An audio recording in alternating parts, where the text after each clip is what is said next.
Without further ado, let's welcome Mr. Pape. Thanks, Greg. Hey everyone, thanks for having me. So as he said, my name is Colin Pape. I am the founder of a blockchain project called Presearch. We are building a decentralized search engine for the web. It's a pretty ambitious project, as I'm sure you can imagine. We hear that quite a bit.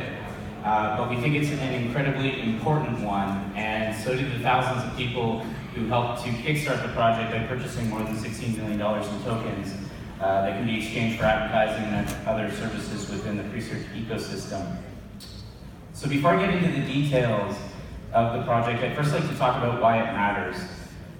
So in addition to having the world's #1 search engine, handling more than 90% of all searches, Google also owns Android, Chrome, YouTube, Google Maps, Google Drive, Waze, Gmail, Google Voice, Google Apps, Google Hangouts, and more. When you start to really list them out, it becomes apparent how much control and domination that one company really has over our lives on the internet. To the point where never before in history has any one entity controlled so much information and humanity's access to it. For the most part, Google's done an incredible job. If I were to ask you to raise your hands, I bet almost everyone in this room would admit to using a Google product within the past 24 hours. It's almost impossible to avoid. They've got great interfaces, obviously. The reliability never seems to go down. Fantastic relevance. It's definitely made them the clear winner of the internet. And so on one hand, we're happy and we're grateful for Google. I know I've learned a lot using their systems. But on the other, it's a little bit frightening just how big this company's become and how dependent we are on it. Many of us reveal things to Google that we wouldn't speak to anybody else, and we do it without a second thought. I actually read a piece in Esquire magazine earlier this week that talked about how Google search has become the new prayer, and how in the past people would look to the heavens for answers, and now they're looking to Google. It's pretty wild. And yet we interact with this miraculous system without really knowing how it works, who's in control, how our information is being used and stored, and if the answers it provides are as objective as we all want to think they are. So to believe that there are no conflicts of interest, no hidden agendas, and a transparent process for working within the Google ecosystem, it's unfortunately a little bit naive. And through my other company, ShopCity.com, we learned this lesson firsthand when a Google manual penalty assessor removed our network of local marketplaces from Google's results in 2011. Our experience was chronicled in San Jose Mercury News, it was in the Associated Press, Bloomberg, and other publications, and we even participated in a Senate hearing into Google's practices. And it was really interesting kind of seeing the other side of Google. We were fortunate. We did eventually get our search rankings restored, but through that ordeal, we uncovered thousands and thousands of businesses, publishers, and creators that really weren't so lucky. A lot of them lost their livelihoods. We read stories about people having to lay off all their employees and shut down a business that was a brick and mortar business that happened to rely heavily on the web, so not just online businesses. And this was because they had a manual penalty assessed, like what happened with us, or I'm sure many of you are familiar with Google rankings just arbitrarily changing.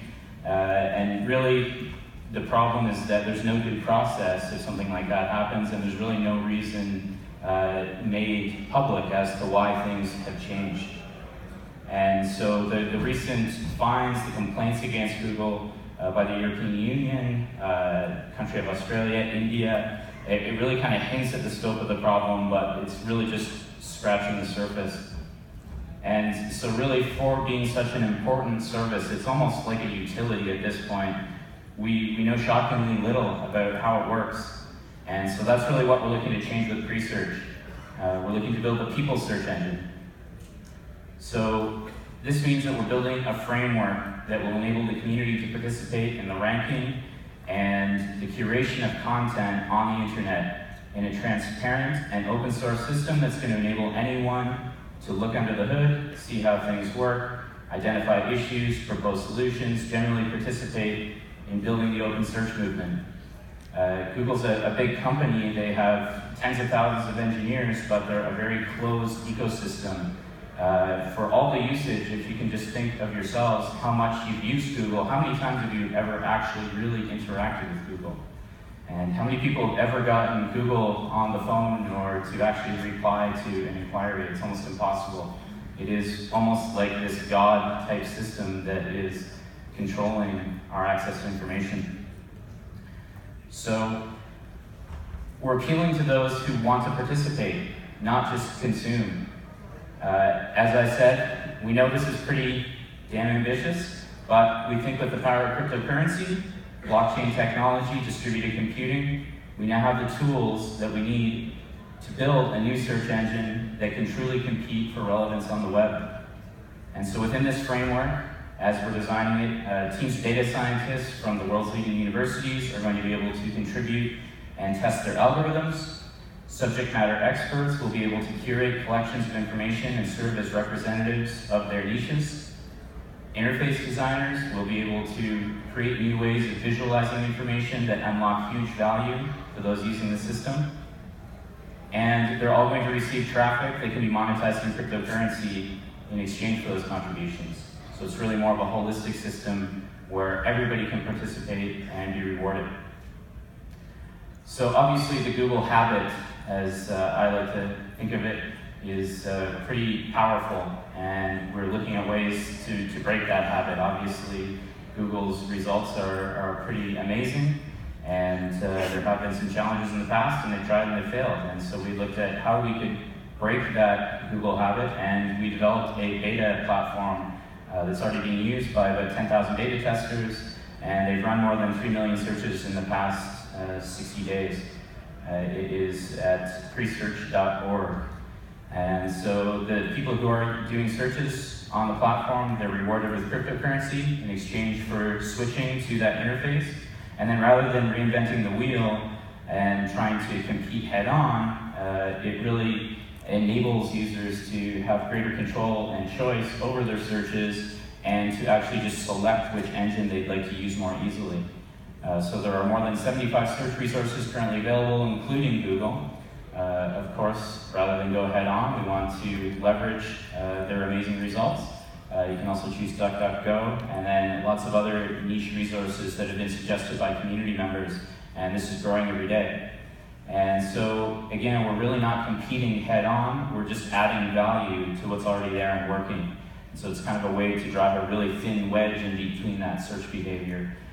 We're rolling out browser extensions and other ways that people can access the interface while we build to the second version, which is a fully decentralized search engine utilizing distributed computing, where people who install either a browser client or a browser extension will be able to actually crawl the web as they're surfing, participate in indexing, and then we'll have a mining layer that is basically the indexing layer that will work on more industrial strength data center type computing resources.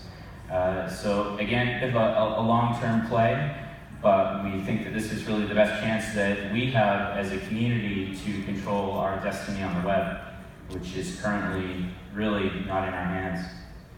So we're in the process right now of establishing the governance model, setting up a DAO. It's going to control Presearch and then ensure that it is controlled by a broad group of individuals and with real accountability to the world. So no longer are we going to have just a small group of people who are controlling what we see and what we access on the internet. It's really kind of been apparent, I think, in the past couple of years in particular. There is a search bias. There's been a lot of talk about bias against conservative viewpoints within Google's ecosystem. There does certainly appear to be an agenda, and that to some degree is difficult to avoid, but what we want to enable is basically for that agenda to be more transparent and for people to actually kind of choose their agenda rather than have one single agenda forced upon them or create a filter bubble where based on some of the things you're seeing, Google will feed you certain information, which maybe sometimes caters not to your ultimate self that you're striving to be, but more towards your basic self that sometimes you're trying to grow from. So that's kind of how we see making that work. Again, I got to keep saying it because I hear it all the time, and I know it is a really ambitious project. But we have attracted some pretty high-end talent already to our team. The executive director at IBM Watson, Rich Skrenta, a guy who built a search engine called Bleco that was sold to IBM, which is how he wound up in that position. He was also the founder of the Open Directory project. We're actively working with him. His son David is one of our star coders within Presearch Labs. He's an 18-year-old who built a search engine when he was 11. One of those guys who got his pilot's license when he was 15, just a total overachiever.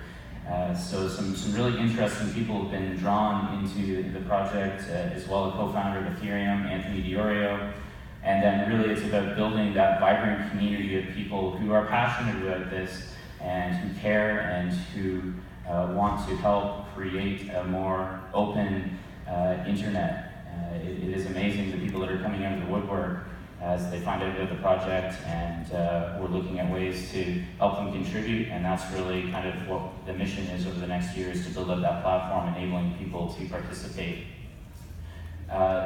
It's exciting connecting with people in this space and through Presearch who are dedicated to personal freedom and liberty. It's, I think, a real resurgence over the past couple of years in particular as the cryptocurrency movement has really blossomed. And there's a lot of talk right now about Google, Facebook, Apple, Amazon, these companies that are controlling everything online, which is now kind of the top of all of our decisions, the top of our purchase funnels. And there really isn't, outside of maybe Wikipedia, a community-driven, grassroots, ground-up approach, and it's a little bit specific. So we're trying to have something that is going to be more broad, and trying to do it in a way that is actually achievable, because again, it's pretty ambitious. So yeah, for more information, if you're interested, you can check out www.presearch.io. If you're interested, you can become a beta tester, presearch.org. We are launching an open beta in March, so it's going to be promoted a little bit more actively, a little nicer onboarding experience.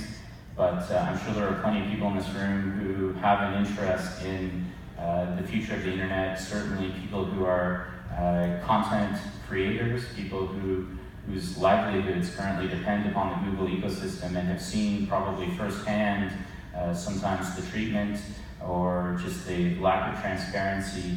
And our belief is that by having a ground-up, grassroots group of people from the community come together, that we can actually create a better experience, because we're going to have, rather than 10,000 people sitting in Mountain View, California, people spread out all over the world who are experts in their own little niche, whether that is their local community or whether that's a specific interest that they have or something else that can add value to the web. And we'd certainly love to have everybody's participation. Do hope to see you online. And it looks like I've got a little bit of time still, so if anybody has any questions, feel free, or I can get off the stage. Thank you.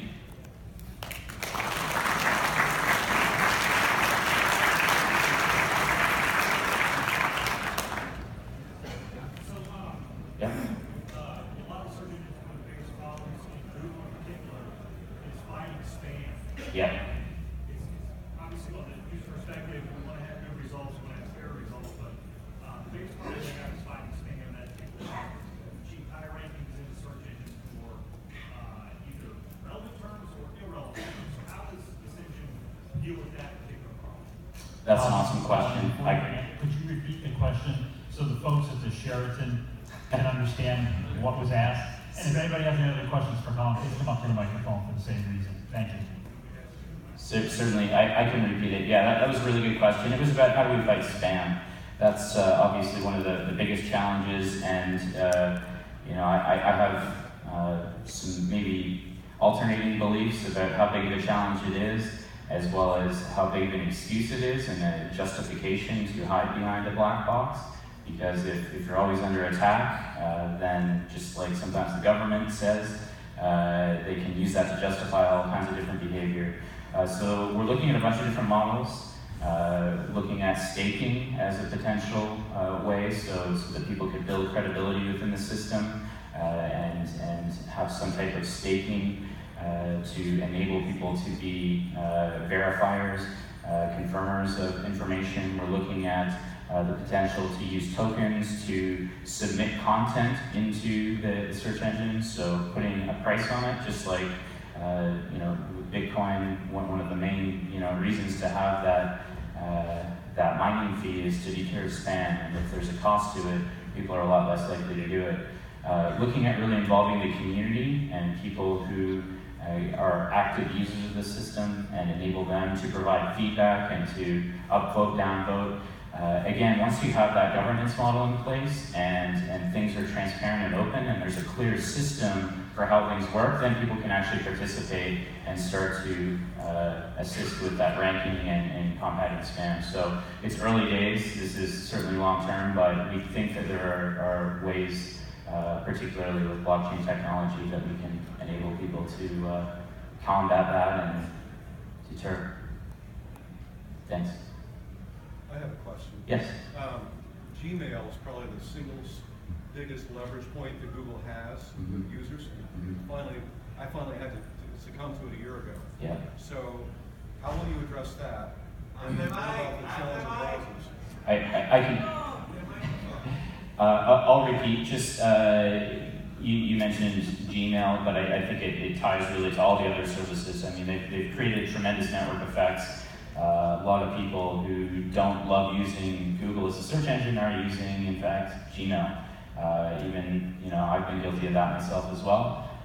It is a really easy to use system, and it's reliable, and they got great spam fighting technology, and so people end up using it, and that is a way that they keep people within their ecosystem, same as YouTube, same as Google Maps. We've had people say, hey, we can do email next. Well, that may be another project.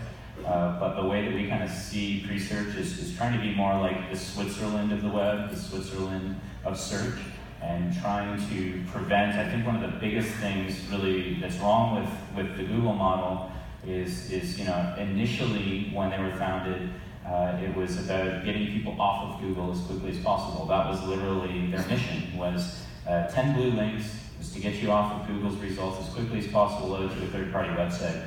And then they start developing all these services that compete with other entities that are providing services that are found through the search interface. And so you end up having a conflict of interest. And now they have so many conflicts of interest that it's really almost impossible to know what is actually the best result, what is the truest result, versus what is the result that benefits Google, because they're a for-profit company at this point. And so the way that we see it is just trying to be neutral, try to be independent, try to not do a whole bunch of things, try to basically create this search interface where other search engines can actually participate, other resources can participate. The actual decentralized version of Presearch will be just an engine within that interface. And we see opening up that platform, which is a monetization and an incentive platform, to everybody on an equal playing field, including the actual Presearch project itself. So how do we combat that? I think that the real way to do a lot of these things is to rally the community, and rather than try to come at it with a centralized approach and try to crush people, is to try to raise a whole bunch of other people up and try to have them as more partners with a vested interest and an ability to benefit. So that's kind of the thinking right now. Thanks for the question.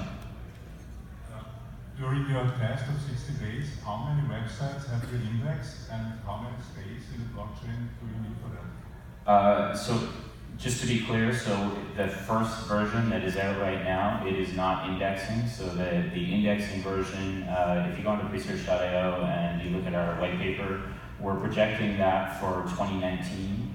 We have some proofs of concept right now that are using IPFS and a couple of different browser frameworks to build the indexing, but right now it's really proof of concept at this point.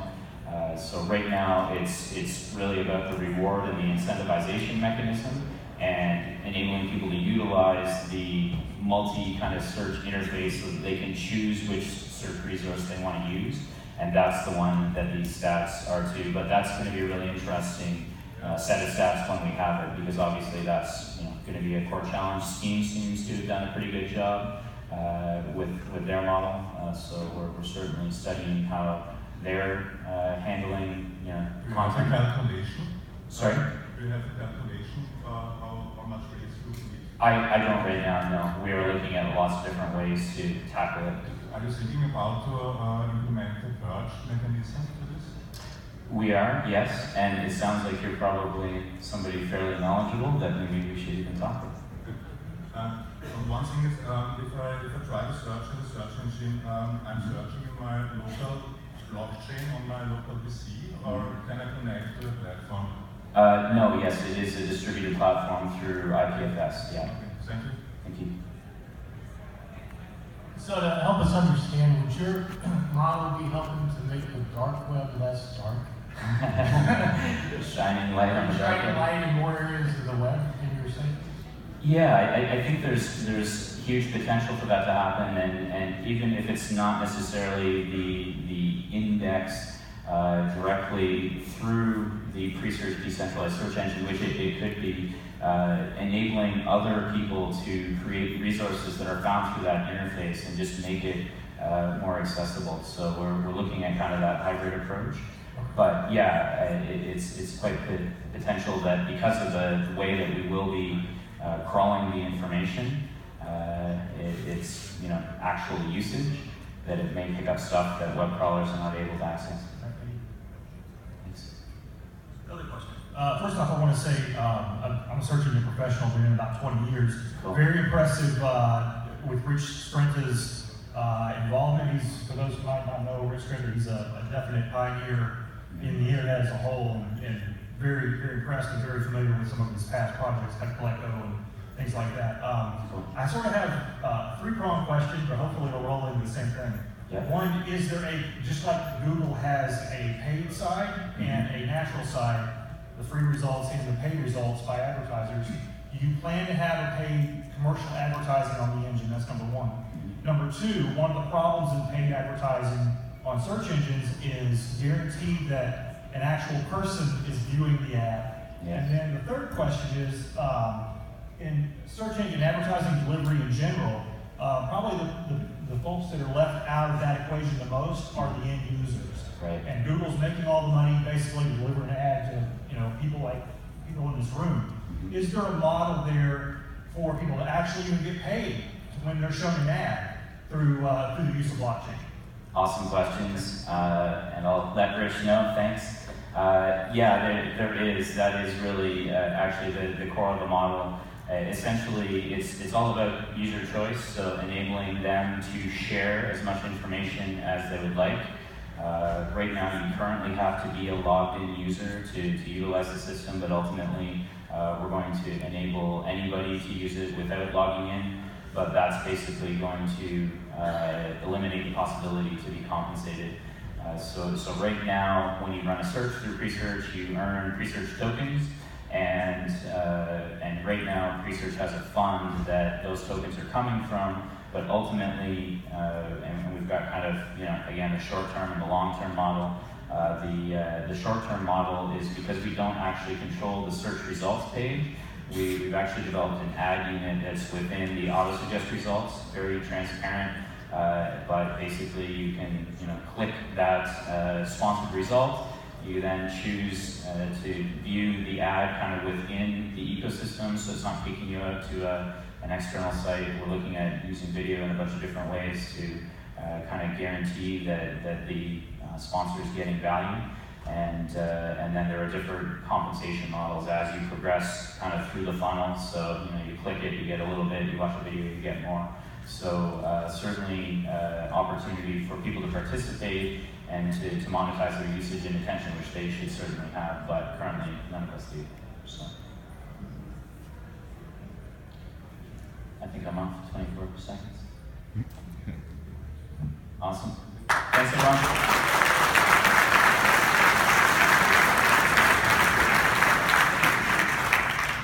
Where else could you go to hear about this kind of innovative stuff? Honestly, I can't imagine anywhere else. This is really cool. Thanks, Colin. Thanks, guys.